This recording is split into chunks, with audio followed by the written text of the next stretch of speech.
молочный туман перевала. По утрам не видать ничего. Мать теленка в степи окликала: «Эрекшн! Эрекшну!» Эта песня меня пробуждала, от беспечного сна моего волновала. «Эрекшн! Эрекшну!» Добродушно мычала корова, и текли над землей облака. Выпивала я из кружки парного, степью пахнущего молока.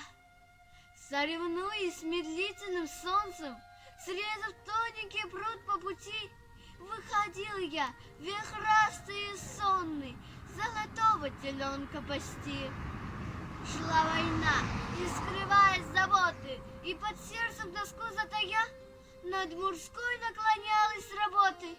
Милая мама, мама моя, мы, мальчишки, играли в победу, и сквозь слезы в опаленный глаз наши матери, помни за это, благодарно глядели на нас. Не забыть мне годины суровые, что сердца через бури вела, а Эрекшн не просто коровой, а кормилицей нашей была. Я ее пригоняла из тумана по вечерней заре босиком, и поила она мальчугана синеватым своим молоком. В день белого месяца это случилось. Эрекшн не вышла пастись, на жесткое стену мыча опустилась, бока у нее раздались. Над хлебом луна неподвижно стояла, и в щель, пробиваясь, струилась. Корова протяжно и тихо стонала. Под вечер она отелилась.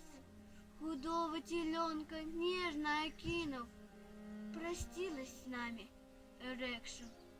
Ушла Эрекшн, оставив теленка, мычащего тонко.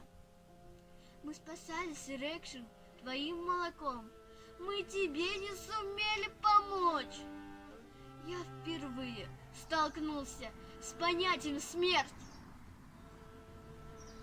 Мать сидела в углу у стены, но в такое даже страшное в годы войны я не видел ее никогда. Мычи, теленок, Эрекшн рыжий, позволь по шерсти тебя погладить. Ты язычком мои щеки лижешь, с воспоминанием мне не сладить.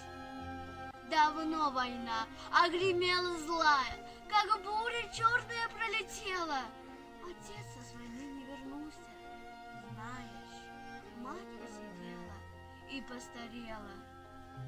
Мычи, Эрекшн, протяжно, долго, волной раздольные поднебесье.